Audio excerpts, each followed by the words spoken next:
ঘুমিয়ে গেছিলাম, হঠাৎ করে মহিলাদের চিল্লাচিল্লি শুনে দরজা খুলে দেখি সামনে আগুন। তখন সামনে থেকে মুভ করতে পারতেছি না যে আগুনটা কোন অবস্থায় আছে, উপরের দিকে আছে না নিচে আছে, আমি কোথায় যাবো। তখন না যেয়ে আমি পিছনের দিকে যে এসি পয়েন্টের ওইখান থেকে গ্রিল আছে, গ্রিল খুলে দিয়ে আমরা ওখানে দাঁড়িয়ে আছি। ফায়ার ব্রিগেড আসলো, ওরা আগুন নিভালো। জি, আমরা রাত ৩টার দিকে এসেছিলাম, কিন্তু এখানে এসে কিছু দেখি নাই, শুধু ফায়ার সার্ভিসের লোক আর পুলিশ প্রশাসন যে লোকগুলা এগুলাই ছিল। সবচেয়ে বড় বিষয়, আমিও বাংলাদেশ, আমি এখনো জানতে পারলাম না যে কোন ডিস্ট্রিক্টের লোক মারা গেছে। এমনও হতে পারে যে আমি এখন আমার ফ্লাইটের টাইম হয়ে গেছে, আমি চলে যাব, তা জানতে পারলাম না কোন ডিস্ট্রিক্টের লোক হ্যাঁ, উনি অগ্নিমিত্রা পালের বক্তব্য আমি শুনলাম, কিন্তু পাশে কিন্তু আমাদের হাই কমিশনার থাকা দরকার। তাহলে আমাদের বাংলাদেশের হাই কমিশনার কি করতেছে এখানে বসে? কত লোক মারা গেল। তো এই ব্যবস্থাগুলো পরিবর্তন করতে হবে। আমি দেখছিলাম রুম, তো ওইটা দেখে আমার ভালো লাগেনি, এই জন্য আমি চলে এসেছি ওইখান থেকে। ব্যবস্থা ছিল না, কারণ আমি যে হোটেলে রামসা হোটেল, ওইখানেও তেমন একটা ব্যবস্থা নেই। আর এখানে আমি দেখছি সবগুলো হোটেলে এসিতে সমস্যা আছে, এসি সার্ভিসটা ওনারা করায় না। ভয় লাগতেছে, এটাই খারাপ লাগতেছে যে আমাদের বাংলাদেশের মানুষ মারা গেছে, এটা শোনার পরে অত্যন্ত খারাপ লাগতেছে। এটাই মানে কি বলবো, মন। কলকাতার প্রাণকেন্দ্র মির্জা গালিব স্ট্রিটে গতকাল 1:45 কি 2টো নাগাদ আগুন লাগে এবং শিখা ইন যে হোটেল, এবং দেখাতে বলবো ক্যামেরা পার্সনকে, এই যে একটা সরু গলি, তার মাঝে একাধিক হোটেল আছে এবং সেখানে কোনো রকম অগ্নি নিবারণ ব্যবস্থা আছে কিনা সেটি সন্দেহের ব্যাপার। কারণ কি, যারা ছিলেন তারা জানাচ্ছেন কোনো রকম অগ্নি নিবারণের ব্যবস্থা ছিল না। কিন্তু কোনো রকম আদৌ কি লাইসেন্স ছিল, সরকার তরফ থেকে কোনো রকম অনুমোদন কি ছিল ওই হোটেলগুলোতে? যারা ছিলেন তারা জানাচ্ছেন একটি রুমকে 6টি রুমে ভাগ করা হয়েছে।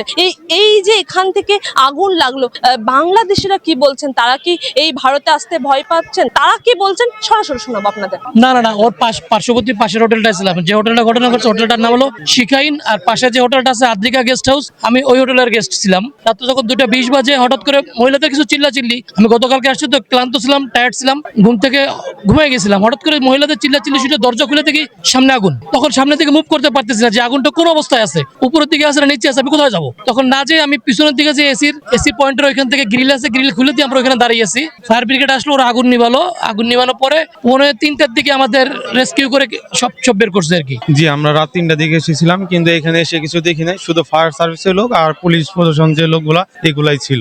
হ্যাঁ, ঠিকঠাক টাইমে বুঝেছিল না, তখন ওই টাইমে ছিল না, 4টার দিকে আসছিলাম তো ওই টাইমে কিছু ছিল না, শুধু পুলিশ প্রশাসন আর অ্যাম্বুলেন্স গুলা ছিল। 50 বছর 60 বছরের পুরনো লিফট, এখানে যে তাদের তারের ওয়ারিং, ইলেকট্রিক যে ব্যবস্থা খুবই পুরনো, এটাকে আধুনিকের কোনো ছোঁয়াই তারা দেয় না। আর যে কারণে আমার মনে হচ্ছে এখানে যে আগুন লেগেছে এটাই মেন কারণ হবে। সবচেয়ে বড় বিষয়, আমিও বাংলাদেশ, আমি এখনো জানতে পারলাম না যে কোন ডিস্ট্রিক্টের লোক মারা গেছে। এমনও হতে পারে যে আমি এখন আমার ফ্লাইটের টাইম হয়ে গেছে, আমি চলে যাব, তা জানতে পারলাম না কোন ডিস্ট্রিক্টের লোক মারা গেছে। হতে পারে আমার পরিচিত, হতে পারে আমার ঢাকার বাসী, কিন্তু আমরা এখনো ক্লিয়ার জানতে পারলাম না। কেউ বলতেছে 15 জন মারা গেছে, কেউ বলতেছে 9 জন মারা গেছে, কেউ বলতেছে 9 জনের মধ্যে 6 জন 3 জন মহিলা। কিন্তু দুঃখের বিষয়, এখনো বাংলাদেশ হাই কমিশনার এখানে আসেনি। আমাদের বাংলাদেশের জন্য প্রথমেই এখানে আসা উচিত ছিল বাংলাদেশ হাই কমিশন, কিন্তু আমি 10টা বাজে এসে দেখলাম একজন নেত্রী আসছিল, ওনার নামটা আমি ঠিক জানি না। হ্যাঁ, উনি অগ্নিমিত্রা পালের বক্তব্য আমি শুনলাম, কিন্তু পাশে কিন্তু আমাদের হাই কমিশনার থাকা দরকার। তাহলে আমাদের বাংলাদেশের হাই কমিশনার কি করতেছে এখানে বসে? এই দুর্দিনে যদি বাংলাদেশ হাই কমিশনার না আসে, তাহলে এই হাই কমিশনার দিয়ে আমাদের কি লাভ? দেখবেন ভিতরে ঢুকে একটা কাঠের সিঁড়ি আছে, আর পাশে একটা ছোট লিফট, ওই লিফটে সর্বোচ্চ 2 জন যাইতে পারে। আর যেই কাঠের সিঁড়িটা আছে ওইটা দিয়ে উঠতে হবে 4 তলায়। আচ্ছা, রিসিপশন 2 তলায়, মানুষ থাকছে 4 তলায়। যদি কোনো ইমার্জেন্সি কিছু হয়, 2 তলার লোক 4 তলায় টের পাচ্ছে না, যেটা হয়েছে এখানে আপনি দেখেন 4 তলাতে আগুন, কিন্তু 2 তলায় যে রিসিপশনে যারা আছে তারা টেরও পায় নাই, কত লোক মারা গেল। তো এই ব্যবস্থাগুলো পরিবর্তন করতে হবে। আমরা বাংলাদেশিরা কলকাতাতে আসি ট্রিটমেন্টের জন্য, ঘোরার জন্য, তাই না? তো সেই জন্য আমাদের সেফটি তো ফার্স্ট। এটার জন্য আমি আপনাদের কাছে অনুরোধ করবো, আপনাদের মাধ্যমে এই মেসেজ যেন পৌঁছায় দেওয়া হোক। এই ধরনের অবৈধ স্থাপনা বা এই ধরনের হোটেল, অবৈধ হোটেল, আমি জানি না ওটা লাইসেন্স আছে কিনা, এইগুলো বাদ দিতে হবে। দিয়ে ভালো পরিবেশ, টাকা বেশি নিক, সমস্যা না। জি না, আমার পরিচিত কেউ না,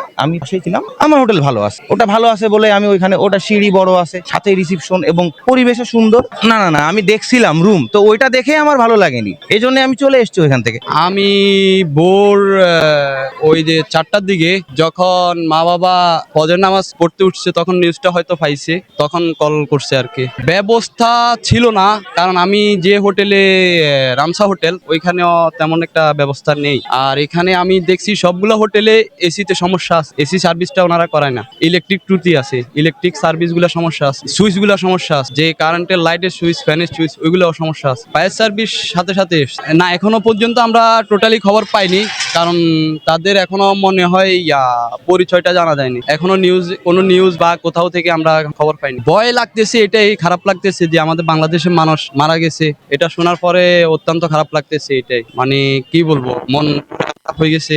মানে এর একটা ঘটনা ঘটে গেছে এবং কি আমাদের সাথে বাংলাদেশের ইন্ডিয়াতে একটু দূরত্ব, এখন সম্পর্কটা সচ্ছল হতে যাচ্ছে, কাছাকাছি আসতে যাচ্ছে। তখন যদি এইসব ঘটনা ঘটে, আমাদের বাংলাদেশ থেকে ট্যুরিস্ট ইন্ডিয়াতে আসার সম্ভাবনা খুবই কম। কারণ যদি হোটেল ম্যানেজমেন্ট গুলো উন্নত করে, ইলেকট্রিক সার্ভিস সব কিছু, হোটেল সিকিউরিটি, হোটেল অগ্নিকাণ্ড, এগুলা সব কিছু যদি বিএপি লেভেলের করে, তাহলে আমাদের জন্য এখানে থাকাটা সমস্যা হবে না।